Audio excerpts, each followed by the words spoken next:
নিশাৰ ভাগৰ দৃশ্য মই আম আদমি পাৰ্টিৰ ৰুদ্ৰাংকৰ হাজৰিকা আছে কি ক'ব যে যথেষ্ট বন্যাত এতিয়া লোক আছে যে গোটেই সমগ্ৰ ৰাজ্যৰ 33খন জিলাৰ অধিকাংশ লোক এতিয়া বানাক্ৰান্ত হৈ আছে এতিয়া প্ৰশ্ন হৈছে যে প্ৰতিখন চৰকাৰৰ দায়িত্ব থাকে প্ৰতিখন ৰাজ্যৰ দায়িত্ব থাকে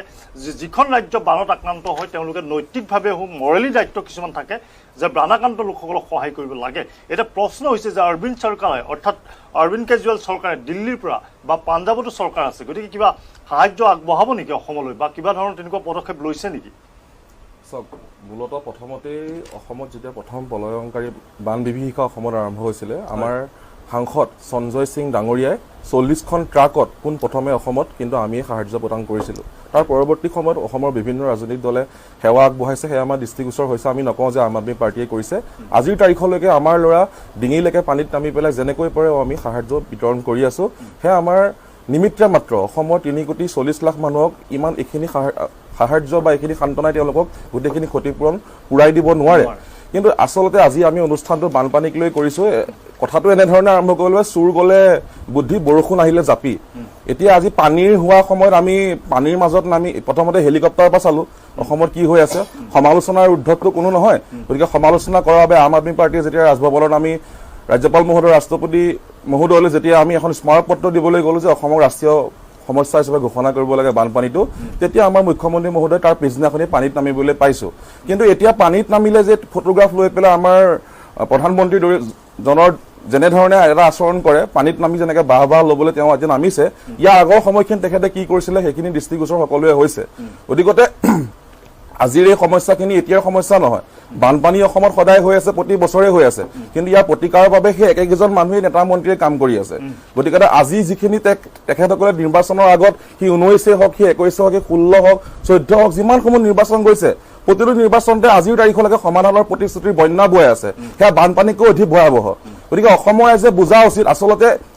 বানপানী আহিলে যে বানপানীৰ মাজত বুকুত নামি পেলাই যে নেতা মন্ত্ৰীসকলে যে ৰাইজৰ কাষলৈ যায় তাক যে বাহ দিয়ে তাৰ দিয়াৰ কোনো কাৰণ নাই যেতিয়া খৰাং বতৰ থাকে সেই সময়ত তেওঁলোকে ক'ত ব্যস্ত থাকে ঘোঁৰা কিনা বেচাত ব্যস্ত থাকে গতিকে এই ঘোঁৰা বেপাৰীজনে 15-20 বছৰে যিসকল ঘোঁৰাক নদম বদম কৰি ৰাখিছে কেৱল খুৱাই ৰাখিলে নহ'ব তেওঁ যেনেধৰণে ৰাইজৰ সমালোচনা কাম কৰিবলৈ অকণমান পানীত নামে তেওঁলোককো শিকাওক কেনেকৈ কাম কৰিবলৈ লাগে কেৱল খুৱাই বোৱাই ৰাখিলেই নহ'ব আজি গোটেই ভাৰতবৰ্ষত আপুনি হৰ্চ ট্ৰেডিঙত আগবাঢ়িছে অসমখনকো তাত আপুনি সুপ্ৰিম এটা পাৱাৰলৈ অগ্ৰগতি কৰাইছে কিন্তু অসমৰ ৰাইজে বৰ্তমান তাৰিখত দুডাল মমবাতি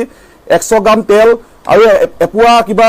খোৱা বস্তু লৈ পেলাই মানুহ 30 টকা দি পেলাই সেইখিনি ক্ৰয় কৰিবলগীয়া হৈছে সেই 30 টকা দি মানুহে বেলেগকেও কিনি খাব পাৰিলেহেঁতেন এই দুৰ্নীতিসমূহ ফাদিল কৰিবলৈ আম আদমি পাৰ্টি অসমে চূড়ান্তভাৱে ৰাইজৰ মাজত কাষ চাপিছোঁ আৰু ৰাইজৰ পৰা যি ৰাইজৰ মানৱতাৰ যি স্খলন ঘটিছে যি নৈতিকতাৰ অভাৱত আজি নেতা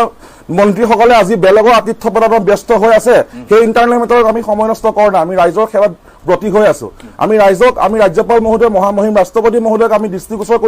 কৰিব বিচাৰিছোঁ যে অসমত কেনেধৰণে ৰাজ্যত কেৱল মানুহেই নহয় জীৱ জন্তুলৈকে পানীত ককবকাই আছে আজি হাজাৰ হাজাৰ কোটি টকা যোৱাবাৰো 1,000 কোটি টকা কেন্দ্ৰৰ পৰা অগ্ৰিম ধন মোকলাই দিয়া হ'ল এতিয়াও 342 কোটি টকা ধন মোকলাই দিয়া হৈছে প্ৰিয়ংকা চোপ্ৰাই হওক অক্ষয় কুমাৰে হওক অমিতাভ বচ্চনে হওক হাজাৰ হাজাৰ কোম্পানী বা কোটি কোটি টকা অগ্ৰিম ধন মোকলাই দিয়া হৈছে সেইসমূহৰ দুৰ্নীতি ফাদিল কৰিবলৈ কিন্তু অসমৰ কোনো সংবাদ মাধ্যমে আমি অনুৰোধ জনাইছোঁ আজি ৱায়াৰ বা ক্ৰছ কাৰেণ্টে কিবা এটা ভাল কাম কৰিছে তাক কিন্তু সকলোৱে আমি ঢাকিব চেষ্টা কৰিছোঁ দিয়াটো আপোনালোকে দেখায় কিন্তু খৰচ কৰাটো কিহৰ কাৰণে নেদেখুৱায় সেইখিনি মুকলি কৰিবলৈ মানুহৰ সততা লাগে নিষ্ঠা লাগে ৰাইজৰ কাম কৰিবলৈ আমি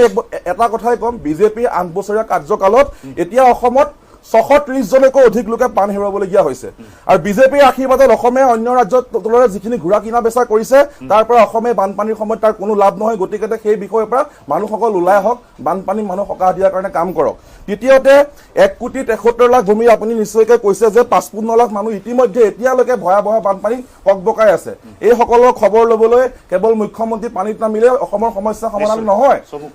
গতিকে আমি ক'ব বিচাৰিম এই জুন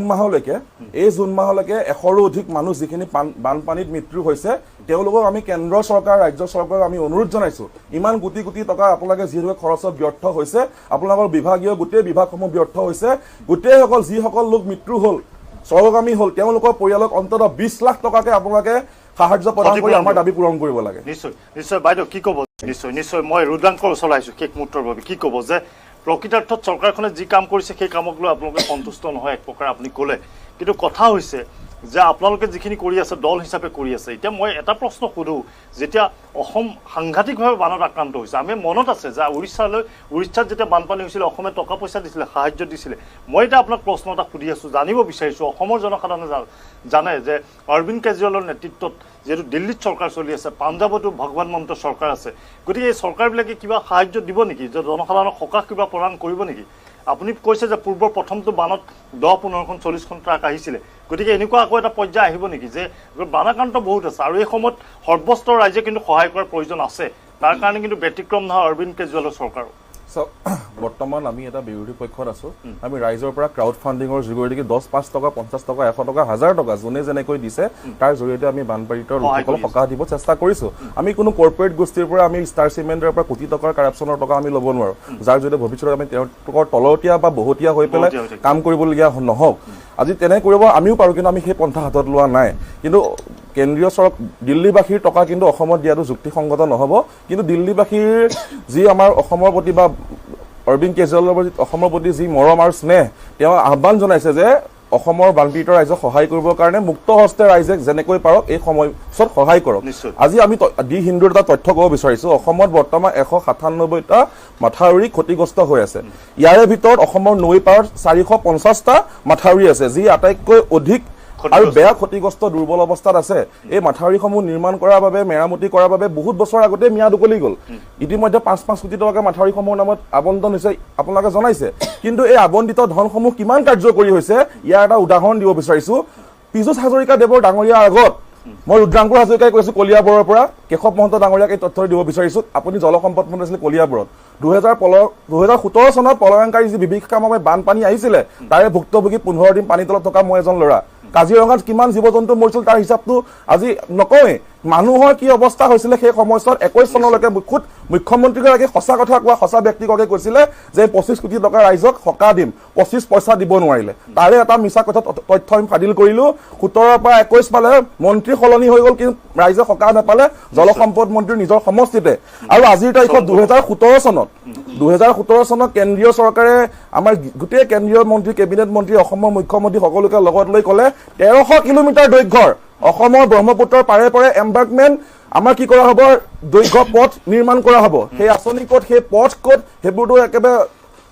কল্পনাৰ অগোচৰ কিন্তু সেই কামসমূহ কাৰ্যকৰী কৰিবলৈ হ'লে সততা লাগে মানৱতা লাগে দেশভক্তি লাগে যি এটাও বিজেপিৰ ভাৰতীয় জনতা পাৰ্টি কাৰ্যকৰ্তাৰ হাতত নাই নিশ্চয়